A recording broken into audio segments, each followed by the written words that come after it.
Hello everyone, welcome back to the channel. तो आज हम लोग फिर से करने वाले हैं बैंक निफ्टी का एनालिसिस और जानेंगे कौन कौन से इंपॉर्टेंट की लेवल्स हैं जिनको मार्केट यूज कर सकता है। और बात करेंगे इंपॉर्टेंट पॉसिबल मूव के बारे में।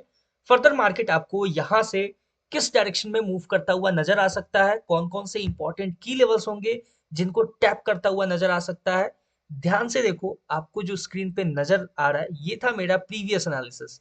निफ्टी 50 का एनालिसिस अच्छा नहीं गया था क्योंकि उसमें अपना बाइंग का एक्सपेक्टेशन था और उस एक्सपेक्टेशन पे मार्केट खड़ा नहीं उतरा। ठीक है, लेकिन बैंक निफ्टी में देख सकते हो ये जो मैंने ट्रेंड लाइन आपको मार्क करके दिया हुआ था, इस ट्रेंड लाइन का ब्रेकडाउन होता है। ब्रेकडाउन के बाद रीटेस्टिंग, और रीटेस्टिंग के बाद देखो कितना एग्जैक्ट है और कितना एक्यूरेट है। रीटेस्टिंग के बाद कंटिन्यू मार्केट आपको डाउन साइड के लिए अप्रोच करता हुआ नजर आया, और कहां पे नजर आया?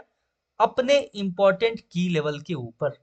ठीक है, तो ऐसे देखो, कभी कभी होता है कि मार्केट आपके एक्सपेक्टेशन के अकॉर्डिंग मूव नहीं करता है, लेकिन इसका मतलब ये नहीं कि आप प्रोसेस को फॉलो करना छोड़ दो। ठीक है, तो अपना जो प्रोसेस है वो वही रहेगा।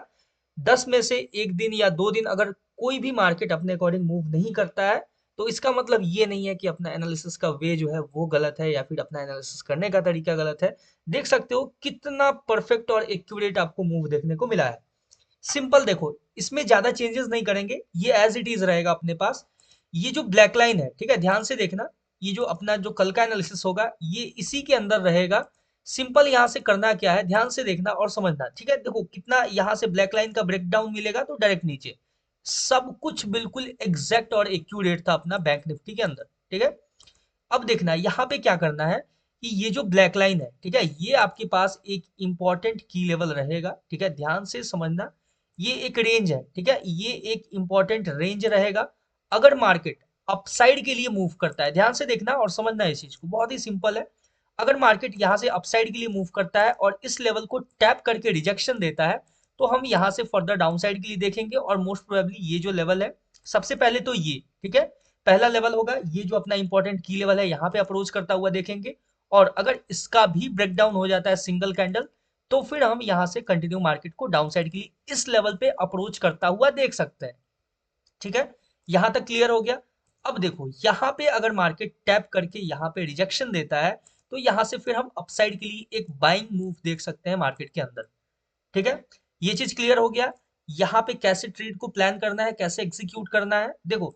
और यहाँ पे सिनेरियो क्या होगा कि जब तक इसका ब्रेकडाउन ना हो, मतलब ब्रेकआउट ना हो, इसका सिंगल कैंडल ब्रेकआउट, तब तक हम अपसाइड के लिए कुछ नहीं देख सकते हैं। ठीक है, इसका सिंगल कैंडल ब्रेकआउट होगा तो ही हम अपसाइड के लिए देखेंगे। अदरवाइज अपना जो भी सिनेरियो होगा वो डाउन साइड के लिए होगा।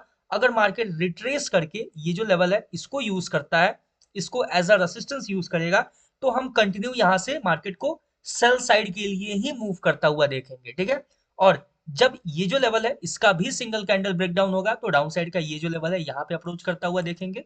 बहुत ही सिंपल है। अभी मैंने कुछ देर पहले निफ्टी 50 का भी एनालिसिस किया हुआ है, अभी तक आपने नहीं देखा तो उसको भी एक बार चेकआउट करना। देखो बहुत ही सिंपल है, अपना जो कल का लेवल्स है वो बहुत ही एक्यूरेटली यूज होता हुआ नजर आया है, और आगे भी फर्दर हम इसी लेवल्स को मार्केट के अंदर यूज करेंगे। ठीक है, क्लियर है यहाँ तक? आई होप आपको समझ में आया होगा। बहुत ही छोटा सा वीडियो है, और बहुत ही छोटे वीडियो में हमने बहुत ही अच्छे से कंक्लूड किया हुआ है। ठीक है, तो ये था अपना सिंपल बैंक निफ्टी का एनालिसिस। आई होप आपको समझ में आया होगा, और अभी तक देखा है यहाँ तक तो एक लाइक और एक सब्सक्राइब कर देना। मिलते हैं नेक्स्ट वीडियो में किसी नए एनालिसिस के ऊपर। तब तक के लिए all the best for bank Nifty trading. Thank you.